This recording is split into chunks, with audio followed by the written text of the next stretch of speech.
Le invitamos a usted que nos sigue a través de la televisión y a través de YouTube, que consulte la página de sinembargo.mx, el diario digital Sin Embargo, donde se publicó hoy este reportaje bajo mi firma que pues acredita el entramado político, empresarial, con funcionarios públicos involucrados que están relacionados con la plataforma informativa Latinus. Viene pues entrevistas, incluyendo con con el hijo de Roberto Madrazo, con Federico Madrazo, con la propia Patricia Olamendi, la ex subsecretaria de Relaciones Exteriores y madre de uno de los principales involucrados entre el gobierno de Michoacán y Latinus, que es Miguel Alonso Olamendi.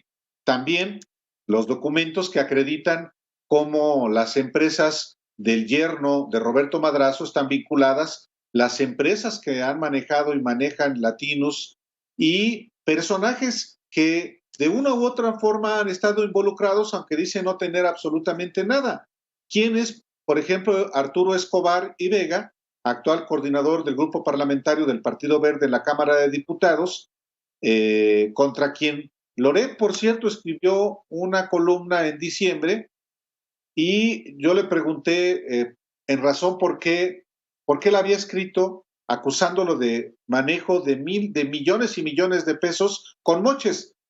Y lo que me dijo Arturo Escobar y Vega fue que otros de los dirigentes del Partido Verde se comunicó con el yerno de, de Roberto Madrazo para preguntarle por qué escribía eso, y el yerno de Roberto Madrazo le dijo, nosotros no controlamos a Carlos. O sea, acudieron a él porque saben que era el personaje que es el que manda, el que tiene el poder en Latinus. Hablé también con Adrián Escobar y Vega, que fue el creador de la empresa, de la primera empresa que registró a Latinus. Y luego él vendió sus acciones al que es hoy secretario privado del gobernador Silvano Aureoles. Y él me dice, yo no tengo nada que ver con Latinus, yo vendí mis acciones, lo que pasó después de que yo vendí mis acciones no me consta, lo que sí sé es que quienes están en Latinus son el yerno y el hijo de Roberto Madrazo, que después, por otro lado, yo acredité que así es, y hoy, por si alguna duda había, Roberto Madrazo Pintado dice, claro que mi hijo y mi yerno están al frente de Latinus, yo no totalmente. ¿Por qué en un principio negarlo? A ver, antes de eso, Álvaro, porque primero lo niega el hijo y el hijo específicamente, el hijo, le preguntas al hijo y lo niega. Y luego el papá lo confirma después ya en entrevista con Ciro Gómez Leiva. Pero te iba a preguntar otra cosa. Ahí hay un clan que ahora lo estamos viendo, son los Madrazo.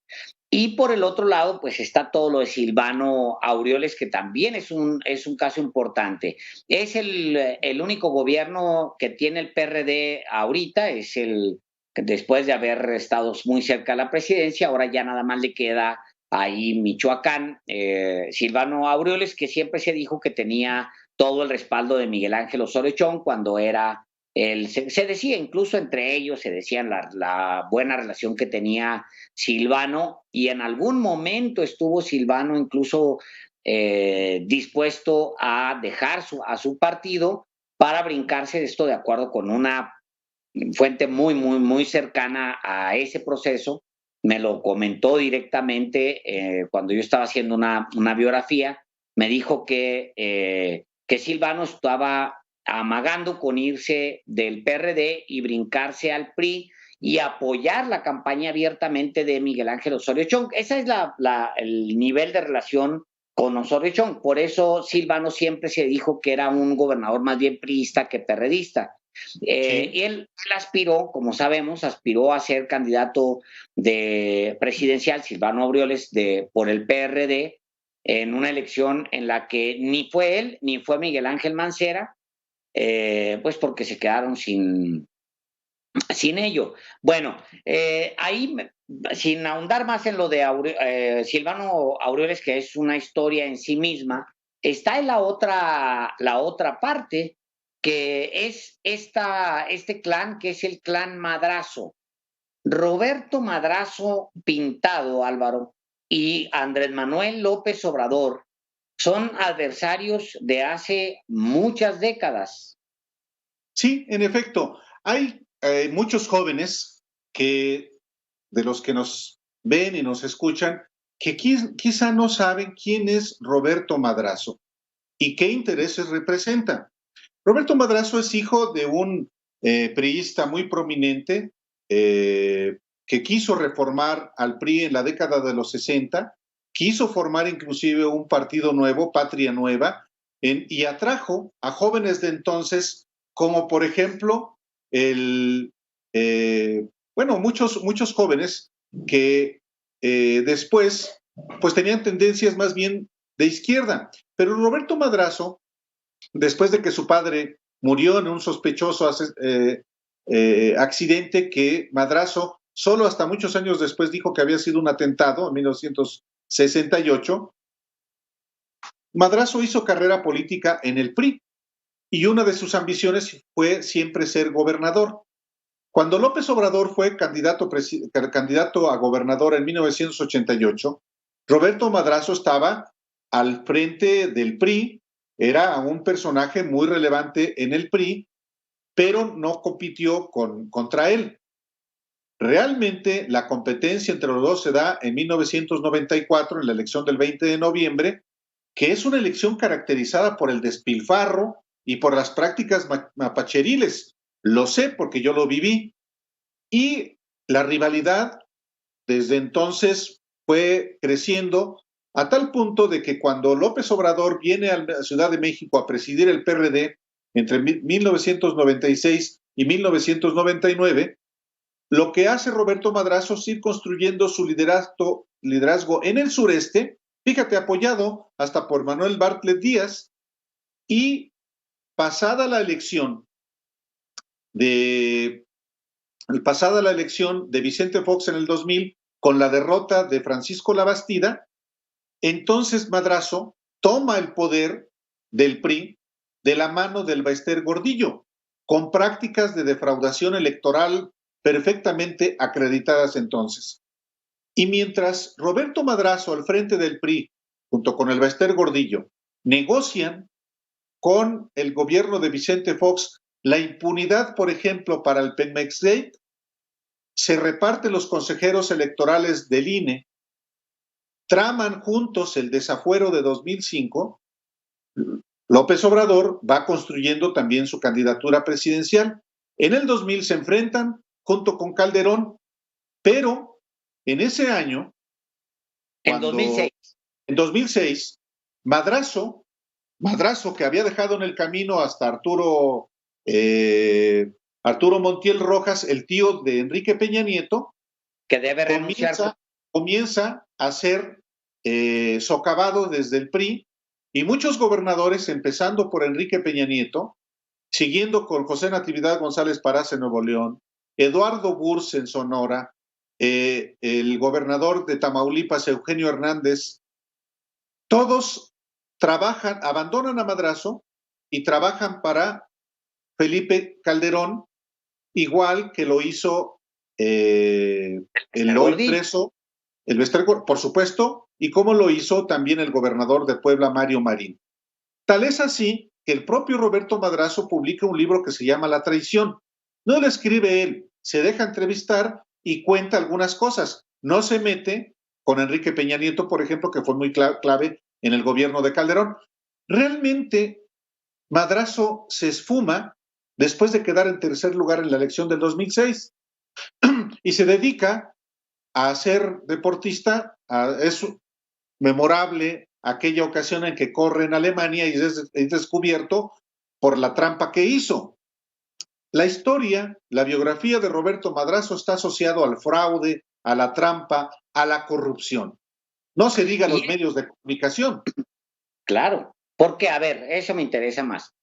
Bueno, como gobernador de Tabasco, carretadas de dinero a los medios de comunicación, incluyendo a los que hoy le queman incienso a López Obrador. Pero Madrazo siempre ha estado asociado a la trampa. Hoy reaparece, inclusive con un libro que aquí tengo, por cierto, ay, se me perdió. Y qué curioso. Pues ya te atravesaste ahí la tele, ya localízalo. Mientras yo cuento la otra. A ver, es que tiene apariciones Madrazo, aprovecha, ahí está. Ese es México, la historia interminable de Roberto Madrazos. ¿Cómo liberarnos de una cultura política atrapada en el pasado? Viniendo de Madrazo, parece una ironía o cinismo. Oye, a ver, hace muy poco, Álvaro, terminando la elección, poco después de la elección, reaparece Madrazo dándole un espaldarazo a Andrés Manuel López Obrador. Están cambiando los tiempos. Fíjate nada más que hábil es Madrazo. Bueno, hábil no, es acomodaticio. Hábil no, porque pues, se le descubre rápido. Es taimado. Sí, taimado. Sí, taimado, sí. Bueno, Madrazo reaparece, Roberto Madrazo Pintado reaparece en octubre de 2018, ya ha ganado Andrés Manuel, está presentando está presentando su equipo, etcétera, y luego aparece en una entrevista en telereportaje con Emanuel Civilla.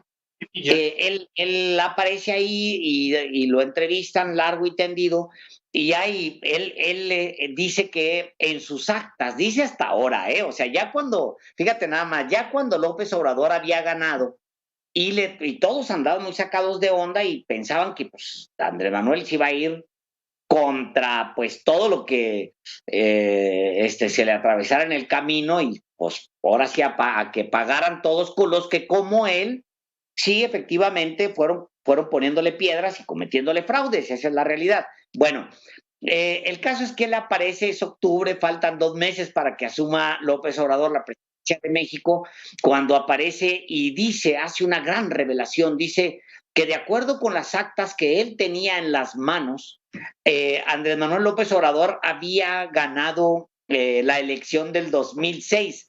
O sea, es ridículo porque pues se tardó todos esos años para decirlo, y lo dice exactamente cuando López Obrador estaba a punto de asumir la presidencia. Dice, si el INE hubiera tomado la decisión de hacer recuento como exigía una parte de la oposición que contendía casilla por casilla y voto por voto, yo sabía que podía ser un recuento favorable para López Obrador, pero esa no era mi lucha, dijo Madrazo en esa entrevista.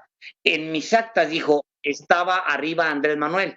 ¿Por qué no se las diste a Andrés Manuel? Dijo, porque no me las pidieron. ¿No sabía Andrés Manuel que tú tenías ese resultado? ¿Sabía o no sabía que tú tenías ese resultado? Y él contesta, era una elección sumamente cerrada. Yo no sabía ni tenía la capacidad porque la votación era muy pequeña. ¿Qué iba a hacer el Instituto Federal Electoral? Iba a haber un recuento, yo le apostaba que hubiera un recuento. Si el IFE hubiera tomado la decisión de hacer ese recuento como exigía una parte de la oposición que contendía casilla por casilla, voto por voto, pues se sabía que podía ser un recuento favorable para López Obrador. Y luego le dice el periodista, pudo haber cambiado la historia. ¿Cuál era el costo? Dice Madrazo. Era dinamitar la vida democrática del instituto, del sistema político. Yo no sé. En fin, pues aparece justo momentos antes. Recordemos que es un hombre muy, muy, muy tramposo, que sí, su última trampa memorable fue la de la medalla aquella por maratón. Eso es la más recordada, no creo que sea la última. Está en su ADN, la trampa, el fraude. Vamos a una pausa y volvemos.